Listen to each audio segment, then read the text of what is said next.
દિલ્હી સલ્તનત સમયે રાજ્ય વ્યવસ્થા કેવા પ્રકારની ચાલતી હતી? તો ઈસવીસન 13મી સદીમાં સ્થપાયેલ દિલ્હી સલ્તનત ભારતમાં રાજ્ય શાસન વ્યવસ્થાની દ્રષ્ટિએ વિશિષ્ટ હતું. મિત્રો, વિશિષ્ટ પ્રકારનું હતું. આપ જોઈ શકો છો, આધુનિક સમયની અંદર જે રાજ્ય વ્યવસ્થા ચાલતી હતી તે સમયે પણ આ પ્રકારની 100% તો નહીં કહી શકીએ, પણ 50% વ્યવસ્થા આધુનિક પ્રકારની જ ચાલતી હતી. આગળ જોઈએ, દિલ્હી સલ્તનત શાસનના કેન્દ્રમાં સુલતાન હતો અને સુલતાનની સત્તા સર્વોપરી ગણાતી, જે સર્વોચ્ચ સેનાપતિ, કારોબારીની સર્વોચ્ચ વડો અને સર્વોપરી ન્યાયાધીશ પણ હતો. ટૂંકમાં સુલતાન એ સર્વોપરી હતો. રાજ્યના સમગ્ર બાબતો તેના કારભાર ઉપર, તેના નિર્ણય ઉપર ચાલતી હતી, જેથી કરીને ન્યાયતંત્રથી માંડીને, સેનાથી માંડીને, કારોબારીથી માંડીને તમામ વસ્તુનો સર્વોચ્ચ વડો સુલતાનને ગણવામાં આવતો હતો. ત્યારબાદ વાત કરીએ આપણે મિત્રો, તો સુલતાનને મદદ કરવા એક મંત્રીમંડળ હતું અને મંત્રીમંડળના મંત્રીઓ અને અધિકારીઓની નિમણૂક સુલતાન પોતે કરતો. સલ્તનત શાસન વ્યવસ્થા કેન્દ્રીય, પ્રતીક અને સ્થાનિક એમ 3 વિભાગમાં વહેંચાયેલી હતી. મિત્રો, સુલતાન એકલા હાથે તો સમગ્ર સત્તા સાચવી નહોતો શકવાનો, તો સમગ્ર સત્તાને સાચવવા માટે મંત્રીમંડળની વ્યવસ્થા કરવામાં આવી હતી અને તે મંત્રીમંડળના જે મંત્રીઓની પસંદગી હતી તે પણ સુલતાન જાતે કરતો હતો. અને તેની વાત કરીએ તો સમગ્ર શાસન વ્યવસ્થાને કેન્દ્રીય, પ્રાંતીય અને સ્થાનિક આમ 3 વિભાગની અંદર વિભાજન કરી અને શાસન ચાલતું હતું. જેમ અત્યારે આપણે અહીંયા ચાલે જ છે કે કેન્દ્ર સરકાર, રાજ્ય સરકાર અને સ્થાનિક સરકાર, જેમ આધુનિક સમયમાં જે પ્રકારે વ્યવસ્થા હતી તે જ રીતના પ્રાચીન સમયની અંદર સલ્તનત સમયમાં પણ વ્યવસ્થા હતી. તો સૌથી પહેલાં આપણે વાત કરીએ કેન્દ્રીય શાસન કેવા પ્રકારનું હતું. તો સુલતાન પછી મંત્રીમંડળ મુખ્ય હતું. સુલતાનનો પ્રધાનમંત્રી વજીર કહેવાતો, જે વહીવટી તંત્રનો વડો હતો. ખાસ ધ્યાન રાખજો મિત્રો, વજીર શબ્દ તમે ઘણી વખત સાંભળ્યો હશે. જ્યારે મુસલમાન સામ્રાજ્ય ચાલતું હતું તે સમયે તેના મંત્રીને વજીર કહેવામાં આવતા હતા. આપણા હિન્દુ રાજાઓ હતા તે સમયે તેને પ્રધાનમંત્રી કહેવામાં આવતો હતો, પરંતુ મુસલમાન સામ્રાજ્યની અંદર તેને વજીર કહેવામાં આવતો હતો અને તે વજીર વહીવટી તંત્રનો વડો કહેવામાં આવતો હતો. ટૂંકમાં સુલતાન પછીનો જો કોઈ નિર્ણય લેવાનો હોય તો વજીર લઈ શકતો હતો. આગળ વાત કરીએ, આ ઉપરાંત મંત્રીમંડળમાં સેના વિભાગ, પત્ર વ્યવહાર વિભાગ, ધર્મ વિભાગ, વિદેશી વિભાગ, ગુપ્તચર વિભાગ વગેરે વિભાગની સમાવેશ કરવામાં આવ્યો હતો. વિભાગ પાડવામાં આવેલા અલગ અલગ વિભાગ પ્રમાણે સમગ્ર કાર્યભાર કે સમગ્ર રાજ્ય વ્યવસ્થા ચાલતી હતી. આ પ્રકારના વિભાગ હતા. કદાચ પ્રશ્ન પૂછાઈ જાય કે સલ્તનત કાળ દરમિયાન કયા કયા વિભાગમાં રાજ્ય વ્યવસ્થા ચાલતી હતી, તો આ પ્રકારના તમારે જવાબ આપવા પડશે કે ભાઈ સેના વિભાગ હતો, પત્ર વ્યવહાર વિભાગ હતો, ધર્મ વિભાગ, વિદેશ વિભાગ, ગુપ્તચર વિભાગ. બરાબર, તો આ પ્રકારે તમારે ધ્યાન રાખવાનું છે. ત્યારબાદ આગળ વાત કરીએ, આમ થોડા ઘણા અંશે આધુનિક મંત્રીમંડળ જેવી વ્યવસ્થા તે સમયે પણ રાખવામાં આવેલી જોવા મળતી હતી. આપણે વાત કરી તે પ્રકારે કે આજની તારીખની અંદર જે પ્રકારની રાજ્ય વ્યવસ્થા ચાલી રહી છે તે જ પ્રકારની રાજ્ય વ્યવસ્થા એ જમાનામાં પણ ચાલતી હતી. મિત્રો, આટલું જાણો. ફરીથી બહુ જાણવા જેવી મહત્ત્વની બાબત આવી રહી છે, તો આપણે જાણી લઈએ. તો વાત કરીએ અલાઉદ્દીન ખલજીના સમયની વાત અહીંયા કરવામાં આવી છે. અલાઉદ્દીન ખલજીના સમયમાં સરકારી તંત્ર પૂરતી ટપાલ વ્યવસ્થા અસ્તિત્વમાં આવી હતી. ઓહો, વિચાર કરો મિત્રો, 13મી 14મી સદીની અંદર પણ ટપાલ વ્યવસ્થા ચાલતી હતી. અત્યારે તો આપણે ટપાલ ભૂલી ગયા છીએ. અત્યારે મોબાઈલની સિસ્ટમ, ઈમેલની સિસ્ટમ ચાલી રહી છે, પણ તે સમયે ટપાલની પણ ખૂબ જ શું કહેવાય કે એક અલગ જ મજા હતી અને એક અલગ ખાસિયત હતી. તો ટપાલની અવર જવર કરવાવાળા જે વ્યક્તિઓ હતા તેમને ખેપિયાઓ કહેવામાં આવતા. તો ખેપિયાઓ શાહી હુકમો, સંદેશાઓ લઈ જતા અને રાજ્યના મહત્ત્વના મથકે ખેપિયાઓ મળતા. આ રીતે અત્યારની ટપાલ વ્યવસ્થાની પ્રારંભિક આવૃત્તિ તેને કહી શકાય.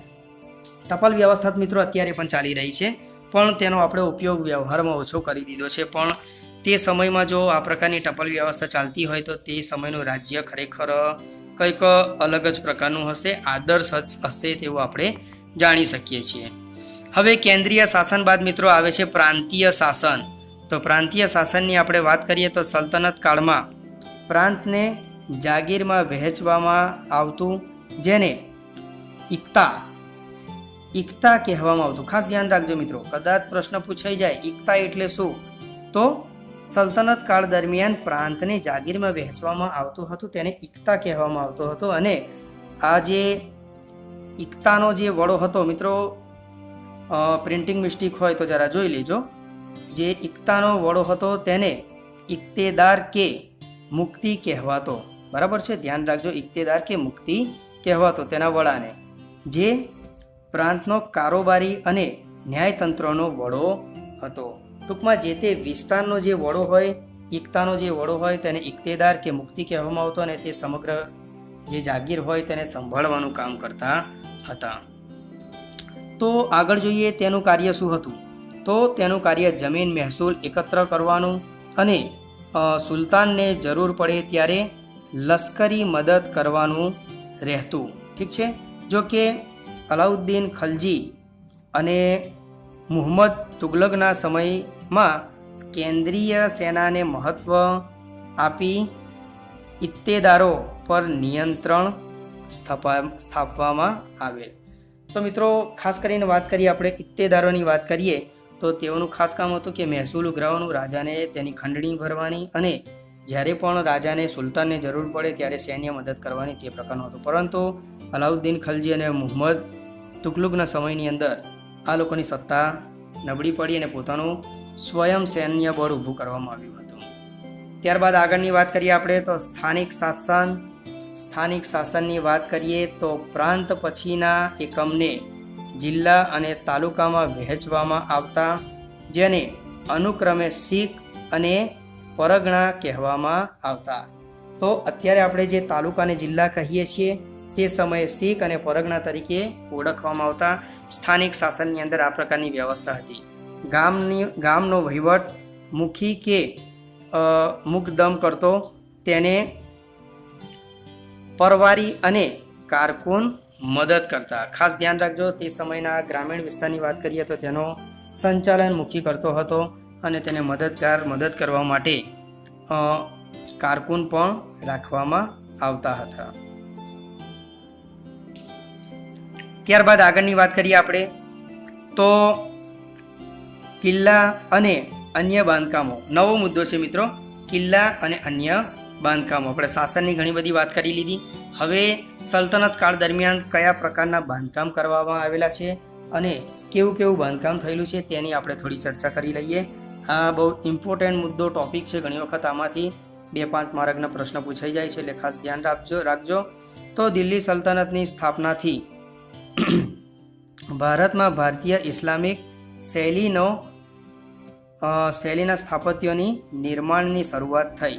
દિલ્હી સલ્તનત સમયગાળા દરમિયાન કિલ્લાઓ, મસ્જિદો, મકબરાઓ, મકાનો, બગીચા, દરવાજા તેમજ મિનારાઓ વગેરે જેવી સ્થાપત્ય કલાની દ્રષ્ટિએ નોંધપાત્ર કૃતિઓ તૈયાર થઈ. ખાસ ધ્યાન રાખજો મિત્રો, મુસ્લિમ સમાજની જ્યારે સલ્તનત ચાલતું હતું, તેમનું રાજ્ય ચાલતું હતું, તો તે સમયની વાત કરીએ તો ઘણા બધા સ્થાપત્યો આપણા દેશની અંદર થયા. તેની અંદર વાત કરો તો કિલ્લાઓથી માંડી, મસ્જિદોથી માંડી, મકબરાઓથી માંડી. મકબરો એટલે કે મિત્રો ખાસ ધ્યાન રાખજો વિદ્યાર્થી મિત્રો, ઘણા બધાને ખ્યાલ નહીં હોય કે મકબરો એટલે શું.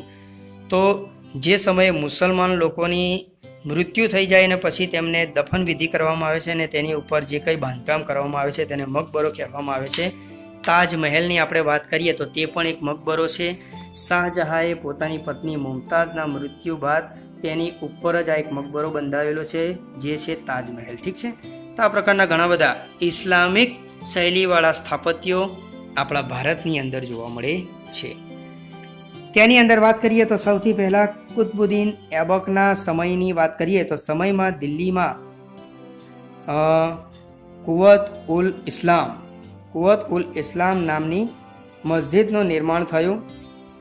એબકે બંધાવેલ બીજી મહત્ત્વની ઇમારતોની વાત કરીએ તો કુતુબ મિનાર છે, અને કુતુબ મિનારના સમયમાં તેની એક જ માળ બાંધી શકાયો હતો. તો સૌથી પહેલાં કુતુબુદ્દીન એબકની વાત કરીએ તો તેને એક જબરજસ્ત મસ્જિદનું નિર્માણ કર્યું હતું. તેનું નામ હતું મિત્રો કુવત ઉલ ઇસ્લામ. ધ્યાન રાખજો, પરીક્ષામાં કદાચ પૂછાઈ શકે છે. કુવત ઉલ ઇસ્લામ નામની મસ્જિદ તેને બાંધી હતી અને તેને શરૂઆત કરી હતી મિત્રો કુતુબ મિનારની. કુતુબ મિનાર એ સૌથી મોટામાં મોટો મિનારો છે, દિલ્હીમાં આવેલો છે, અને જ્યાર સુધી તે જીવતો હતો ત્યાર સુધી તેનું નિર્માણ માત્ર એક જ માળનું થઈ શક્યું હતું અને તેનું મૃત્યુ થઈ ચૂક્યું હતું. તેના અવસાન બાદ બાકીનું કામ ઇલ્તુમિશે પૂર્ણ કરાવ્યું હતું. ઠીક છે.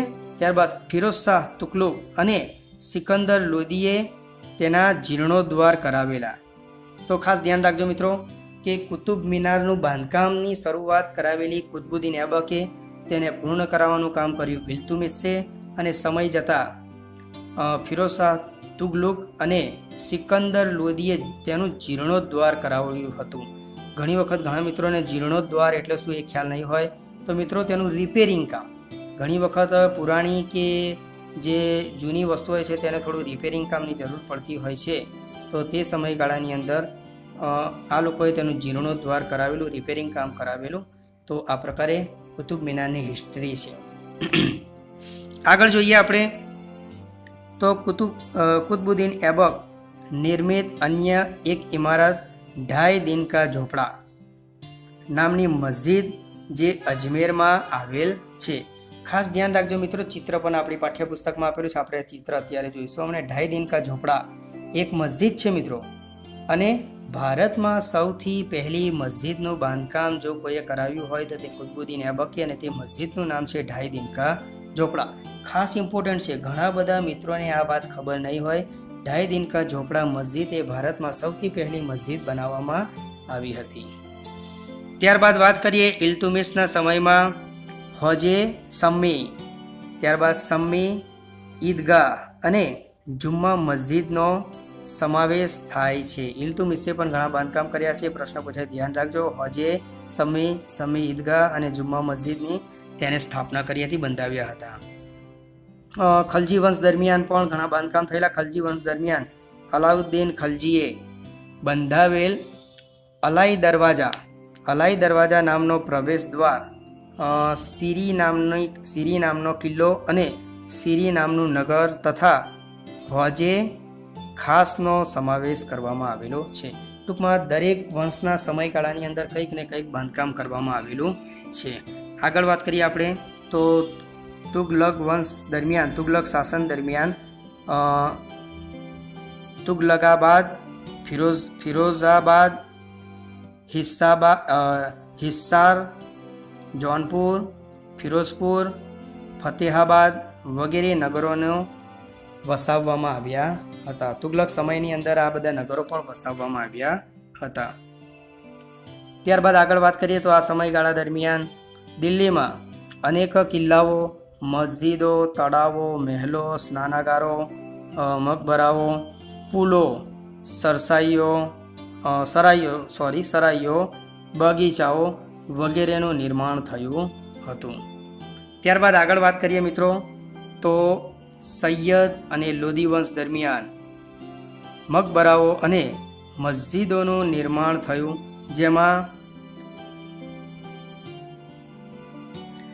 જેમાં બંદ ખાનની ગુંબજ, બડા ગુંબજ, મોળનો મસ્જિદ અને સિહાબુદ્દીનના મકબરાનો મુખ્ય છે. ત્યારબાદ મિત્રો આપણે એક ચિત્ર જોઈ લઈએ. કુતુબ મિનારનું ચિત્ર જોવાનું છે અને ઢાઈ દિન કા ઝોપડાનું ચિત્ર જોવાનું છે. આમ તો આપણી પાઠ્યપુસ્તકમાં આપેલું જ હશે, તો પણ આપણે એક નજર મારી લઈએ. તો અહીંયા આપ જોઈ શકો છો, આ છે કુતુબ મિનારનું ચિત્ર, આપણી પાઠ્યપુસ્તકમાં આપેલું છે. કુતુબ મિનાર મિત્રો 6 માળનું બનાવવામાં આવેલું છે. સૌથી પહેલો જે માળ હતો તે કુતુબુદ્દીન એબકે બનાવ્યો હતો, અને બાકીનું જે કંઈ કામ હતું તે સુલતાન ઇલ્તુમિશે બનાવ્યું હતું. ઠીક છે. ત્યારબાદ આપ આ જોઈ શકો છો ઢાઈ દિન કા ઝોપડા. આ એક મસ્જિદ છે મિત્રો, અને ભારતમાં સૌથી પહેલાં જો કોઈ મસ્જિદનું નિર્માણ થયું હોય તો આ 2.5 દિન કા ઝોપડા મસ્જિદનું નિર્માણ થયેલું છે. તો આ પણ આપણે ધ્યાન રાખવાનું છે. ત્યારબાદ આગળ કૃષ્ણદેવરાયનું ચિત્ર આપણે જોવાનું છે, તો આપણે અત્યારે જ બતાવી દઈએ. તો આ કૃષ્ણદેવરાય છે, એક મહાન રાજા હતા, એક મહાન શાસક હતા. તેમના સમયકાળ દરમિયાન ઘણા બધા સારા એવા તેમને કામ કર્યા હતા. તો કૃષ્ણદેવરાયનું ચિત્ર છે. તો આગળ આપણે જોઈએ પાઠની શરૂઆતની અંદર. તો વાત કરીએ મિત્રો, અહીંયા આપણે ત્રીજા તાસની પૂર્ણાહુતિ કરીએ છીએ. વિજયનગરની અને બહલોલ સામ્રાજ્યની આપણે જે ચર્ચા કરવાની છે તે ચોથા તાસની અંદર કરીશું. અહીંયા આપણે ઇસ્લામિક જે સામ્રાજ્ય હતું તેના બાંધકામની વાત કરી અને તેમના રાજ્ય વ્યવસ્થાની આપણે ત્રીજા તાસની અંદર વાત કરી. તો ચોથા તાસની આપણે તેની બે મહાન જે સંપ્રદાય હતા, વિજયનગર અને